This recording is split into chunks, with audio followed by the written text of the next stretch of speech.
Agriculture on the move. Agricole mouvement. Agriculture on the move. Agricole en mouvement. Agriculture on the move. Agricole en mouvement. Agriculture on the move. Agricole en mouvement.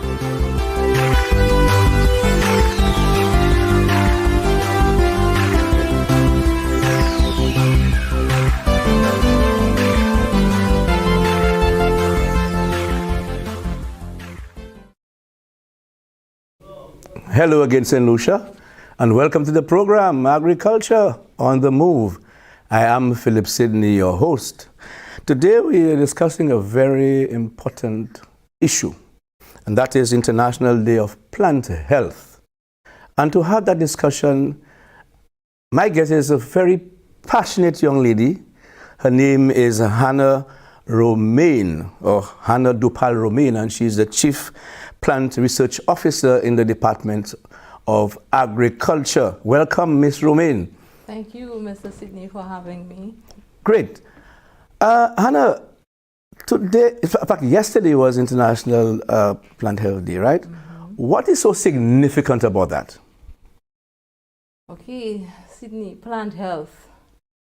When we speak of plant health, we speak of plants, the value of healthy plants.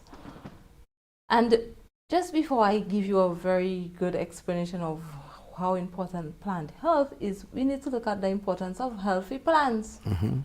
Plants form the basis of life. Plants provide us with food, clothing, so many things. And see, today, it's a time now to focus on how do we protect plants.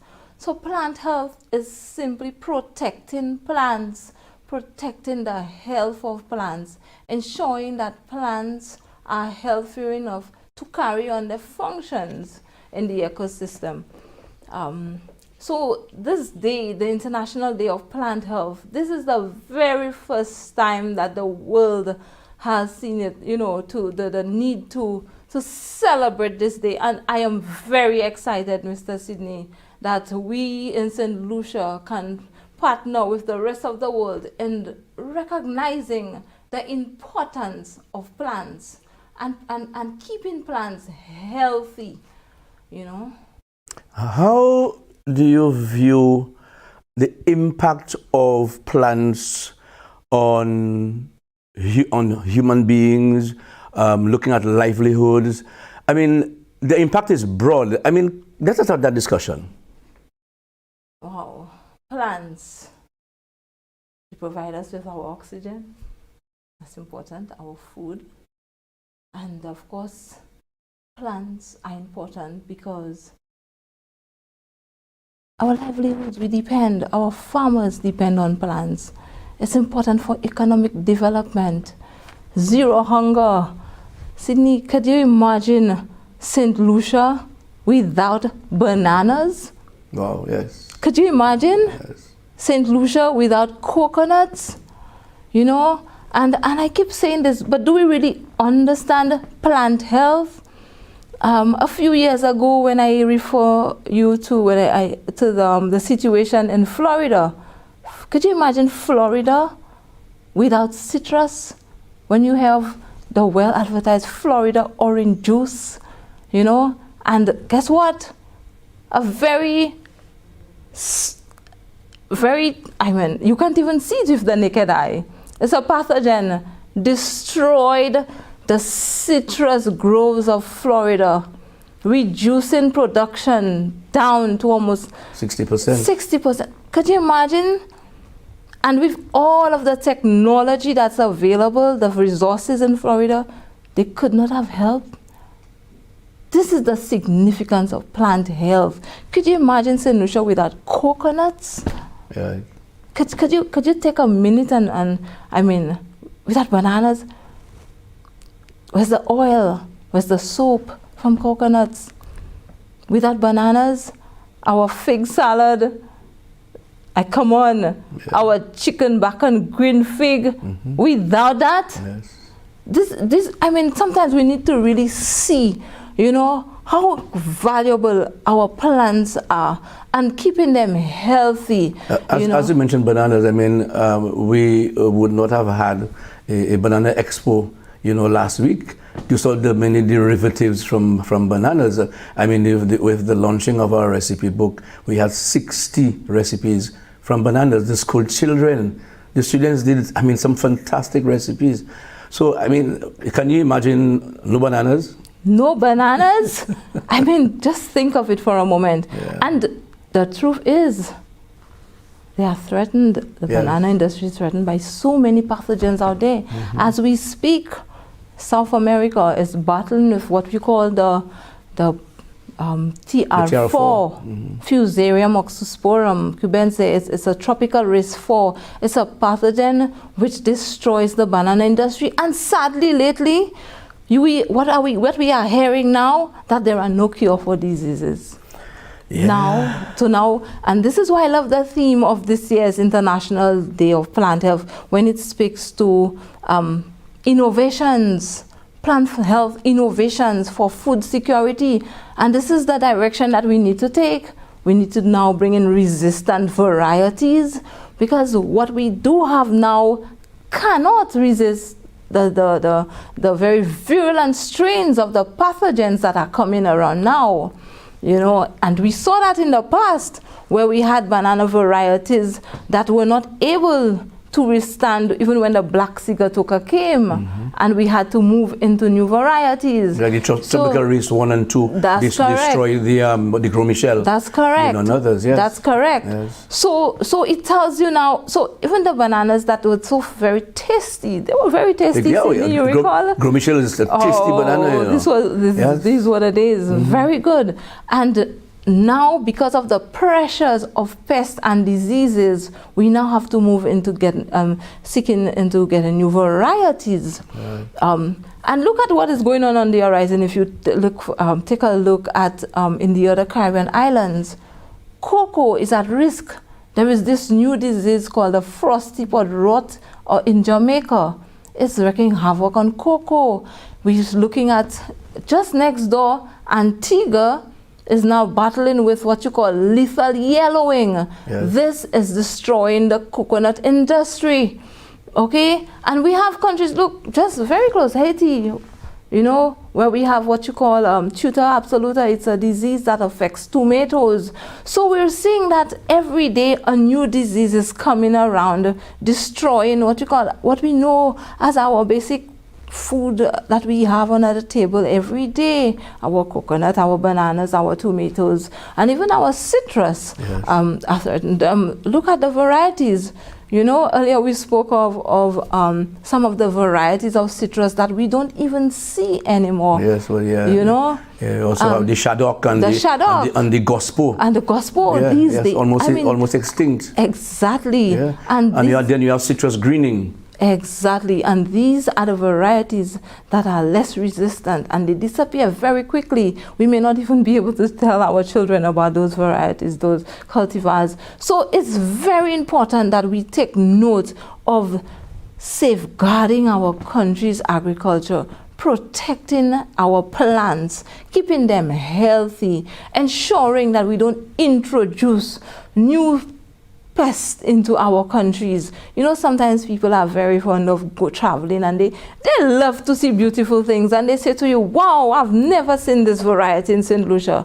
And they try to sneak in a little piece here and a little piece here, and they say, oh, when I go home, I'll grow this thing. I'll be not that again. You have some prominent people who I know have tried it. Yes. Lawyers, magistrates and judges. Sydney, I know. Yes. I'm hearing it all the time. Yes, Sydney, they love what they see when they travel. And they don't understand the damage. But they don't understand the damage, because these pathogens, you cannot see them with your naked eyes. Correct. And they can move on any piece of planting material. That's correct. Whether it be a flower, whether it be a leaf, whether it be a stem, whatever it is, it can move on this planting material. And before you know, you have a huge problem in St. Lucia. Take, for example, the issue we had some years ago with the pink mealybug. Could you imagine the damage this thing caused. You know, our hotels, landscapes were beautifully decked with hibiscus. And quickly when this thing came into St. Lucia, but our sorrels were affected. Our sorrels, soursop, destroyed completely. Yes. Up to day like today, we cannot have a healthy hibiscus hedge. I mean, this is reality, you know, and we now have to understand, hey, we must protect the plants that we have. St. Lucia is blessed with biodiversity and abundance of biodiversity. And when we come in with new pathogens, could you imagine the damage it causes? You know, so Sydney, this is a day that I really think that we all should come together and play our part, you know, and not wait when the problem comes in here that we all run out as firemen to put it out. No, we need to be proactive. You know, we need to ensure that we share this information out there.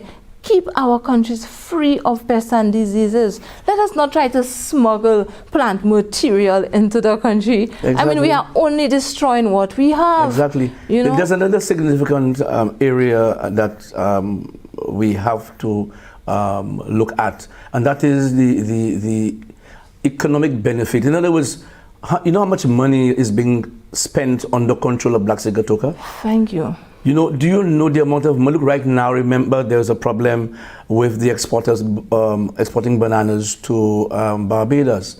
And with the millibug in the fingers between its way in there. That's right. And then they have rejected many containers of those exporters at their own cost. So the farmer themselves cannot be paid. You know, right. So you realize how important this thing is. Sydney, anytime a new pest or disease enters the country, the cost of managing those diseases is very high, and it increases the cost of production of that commodity. And I would say to my friends, could you imagine the days when we paid 10 cents for a banana? You remember those days? Right now it's 75 cents for a ripe banana. In fact, now it's green gold. Before it used to be green gold, yes, it's true. But after Hurricane Elsa, when you went to the supermarket, you know, you could not get ripe bananas. Only then people realize, hello, I mean, how important ripe bananas is to us. That's correct. So it's just not, I mean, when you look at it, the cost of production increases. Then you have the markets out there who are able to put restrictions on your bananas coming into their country because they too understand the danger of introducing pests into their country. Correct. So they are very hard on you and they ensure that, hey, you meet all of the requirements before you take your bananas or your whatever commodity to their country. So we need to safeguard what we have. We need to protect it, and we need to ensure that whatever we have here, that we are able to now export a fruit or commodity which is free of pests and diseases. We speak of, St. Lucia is signatory to the International Plant Protection Convention, and we have to abide by the guidelines and standards of the International Plant Protection Convention. And we need to ensure that the phytosanitary standards that are put in place must be adhered to. So it is not a time where persons think, hey, we can just send over our mangoes to the US or send our bananas overseas. No, it cannot be so. But you remember, as you mentioned, mangoes, remember there's a problem with mangoes to Barbados. Remember we used to export mangoes to Barbados at Libino. I remember, yes, as a little kid, they used to send mangoes in those big wooden crates. You know, and somebody I think went and opened a mango seed, and there was a mango weevil, which is not affecting the mango, eh? No. And you realize what happened to our exporters to Barbados. The restrictions. It cost us. That's correct. So now there are new standards. Now you have to now do so many treatments before this mango can access this market. Right. And this is the situation. So there are phytosanitary standards that you must adhere to, which is costly on the part of the farmers before the commodity is taken to the outside market. So you see how the pressure that is placed on our farmers, our exporters, before we can access those markets, very, very costly. Sydney. Definitely. And over the years, we've come to realize that, hey, pests are moving more than ever. They're more aggressive now, eh? Transboundary pests. We have pests now because of climatic changes or changes in climatic conditions. Pests are now able to live in any condition that they arrive at. Yes, because they are able to adapt very quickly and they are able to reproduce very quickly and survive in whatever condition that they arrive at. Definitely. So now the pressure is really, really tough because now you now have pests moving into areas that they did not exist in the past. And they are able to do very well. Hold that point because we are due for our break.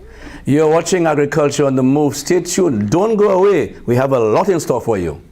Banana farmers, remember me? I destroyed the Gros Michel banana variety some years ago. Now my cousin, Tropical Race 4 or TR4, a Fusarium wilt banana disease, is on the horizon in a more aggressive form and can wipe out the banana industry in a flash. Be vigilant. Don't bring any banana plants or plant tissue into the island. Report any unusual symptoms on your banana plots to the Department of Agriculture at telephone 468-5600 or the extension officer in your area. Remember, protect our vital banana industry.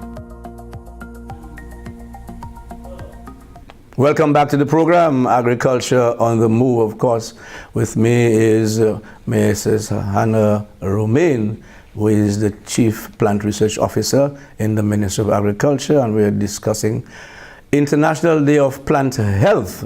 Very, very, very important. Ms. Romain, let's look at, for example, what is required for someone traveling who wants to actually send stuff, maybe the exporters, and they want to send mangoes, plant parts, or whatever the case may be, over to another country, or they are traveling and they want to carry some mangoes or whatever to their family overseas. And also, if they want to import, what are the prerequisites? Okay, Mr. Sydney, and very good question. We know that we Caribbean people, we love to carry things. We don't move without our favorite mango. We don't move without our favorite spices. We want it wherever we go. Definitely. And however, when you take in plant commodities to any country, it's important, especially if you're an exporter, to get to know what are the requirements of this country. When you have received the requirements of this country, the country provides you with what you call an import permit. The import permit stipulates all of the requirements for entry of this commodity. We try to meet the requirements and we provide you with what you call a phytosanitary certificate, which indicates all of the treatments that perhaps the country of import would have asked us to meet. This is very important.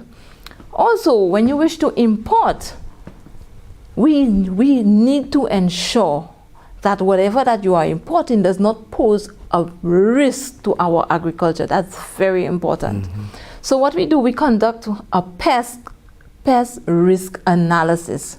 So this pest risk analysis simply helps us to look at the risk involved in bringing this commodity, whether this commodity is invasive, whether it carries, there's a likelihood of it carrying any pathogen which may affect our agriculture, whether this commodity is coming from an environment where there are other pathogens. The commodity may be a host itself, or it may be moving with pathogens, or perhaps an alternate host. So we need to study that commodity. We need to understand where exactly it's coming from in this country, whether it's exposed to anything, any risk, and before we allow you, or we provide you with what you call an import permit. When we have provided you with this import permit, we need to ensure that we stipulate all of the requirements for bringing this commodity in. So if this commodity is coming from a country where there may be another pest, high risk, or it's high risk, we may require treatment. You may require to do some treatments. You may require to declare whether you have any pests that are associated with this commodity. And if everything is okay, then we issue you what we call an import permit. And the exporting country needs to present to us what you call a phytosanitary certificate, similarly, to indicate that, hey, we have met all of your requirements, and this commodity is free and it doesn't pose any threat to your natural resources or agriculture in St. Lucia. Now, there are an embargo on certain plants and plant material that is not expected to come into St. Lucia. And I know you have things like coconuts, even the Musa species and its other, plant parts and whatever the case may be. Tell us the reason why, for example, somebody cannot come in for coconut, a hat made of coconut straw. Okay, Sydney, is very, very important that persons understand that the pathogens that are moved on some of the items, they cannot see it with the naked eye. Could you imagine you take this straw hat and to a microscope and you see all of those mites on this, and I can just take a moment. Thousands of them, Thousands of mites. St. Lucia had an issue with, well, we still do have an issue with the red palm mite. It is not so much aggressive like the past. We have seen a decline in the population, but we did have an incursion of red palm mite some years ago. And it really wreaked havoc with the coconut industry, where we saw the palms, they were declining, we saw yellowing.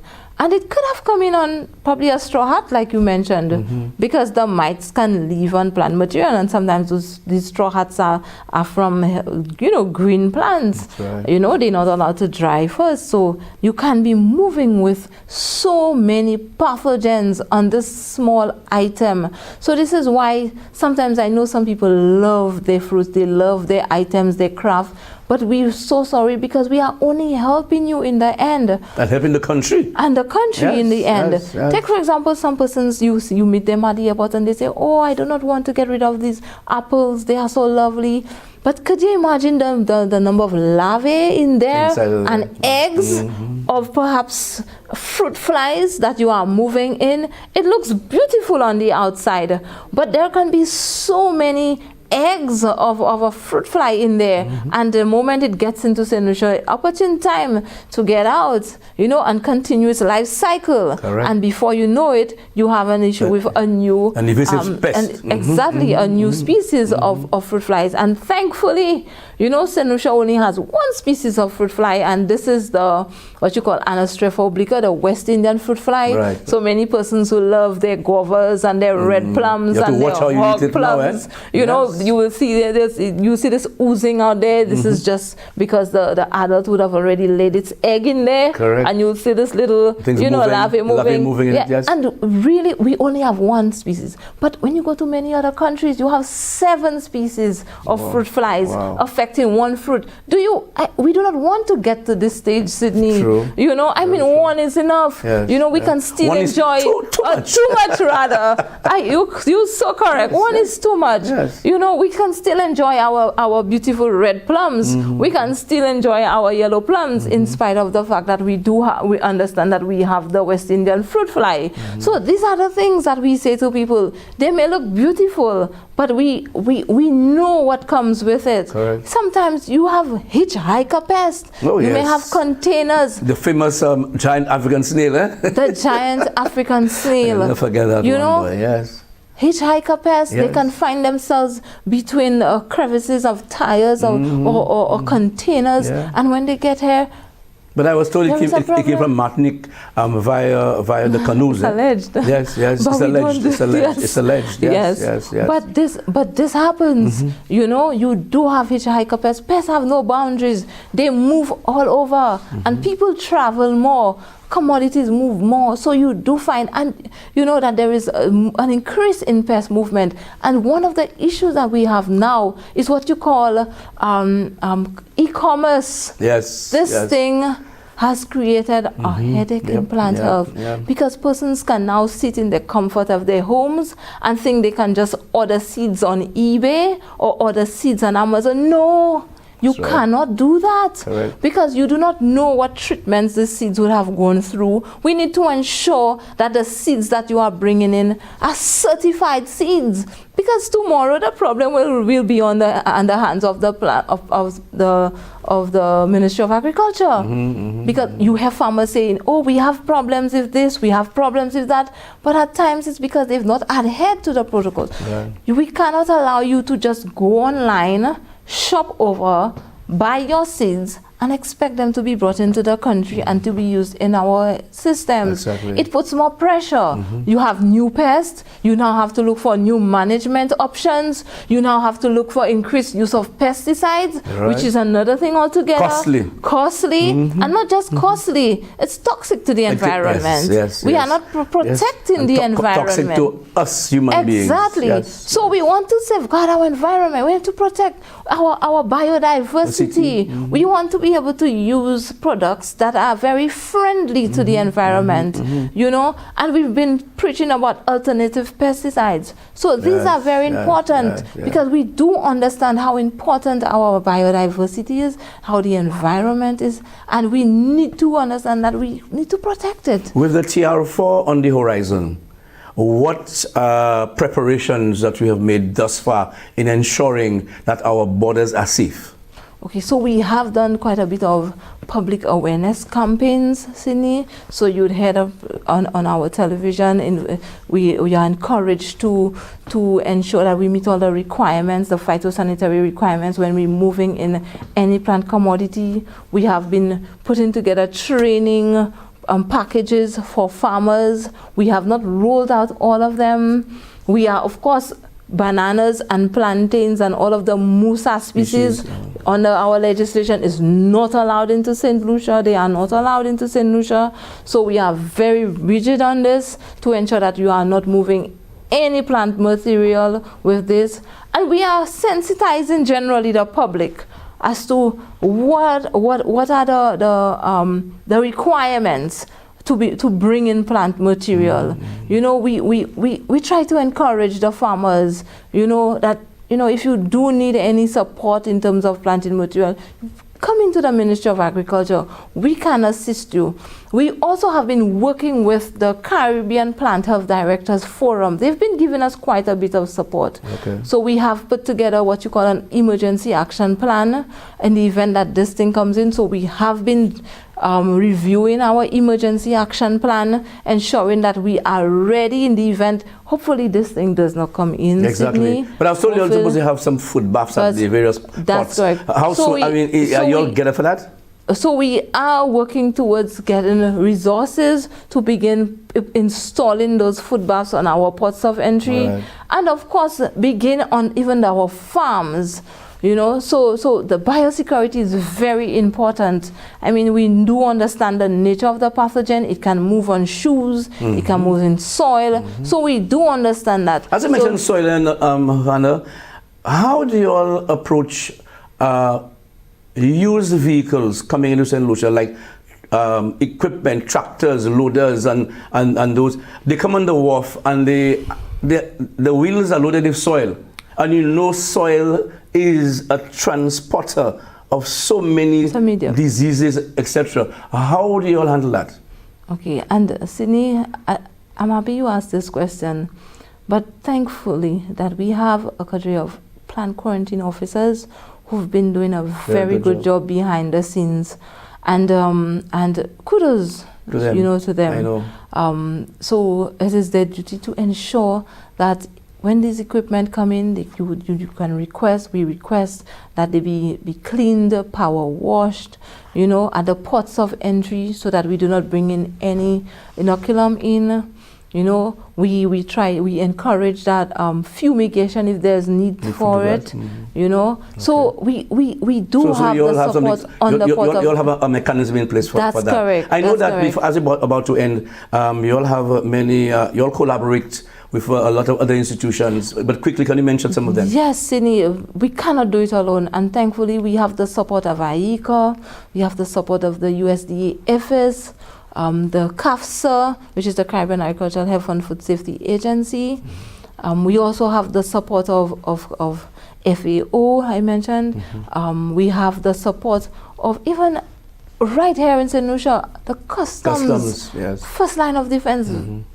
We've been working very closely, Sydney, and they have been really helping us, you know, in protecting the borders. I know, Hannah, I know you're passionate about this thing, but you know you're coming to an end of the program, eh? Sadly. But I know it's not a one-shot program, and I'm thinking not because it's International, you know, Pest Day, that you will do it as a one-shot thing. We'll have to come back again to have a continuous discussion to sensitize the public in that regard. So I want to thank you for being here.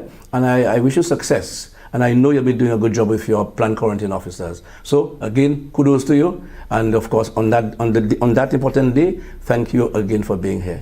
Thank you, Mr. You've been watching Agriculture on the Move. Thank you for viewing the program. And remember, agriculture is our business. And eat fresh. St. Lucia's best. The money stays here and we get more healthier. I'm Philip Sidney. Goodbye. Agriculture on the move. Agricole mouvement. Agriculture on the move. Agricole en mouvement. Agriculture on the move. Agricole mouvement. Agriculture on the move. Agricole en mouvement.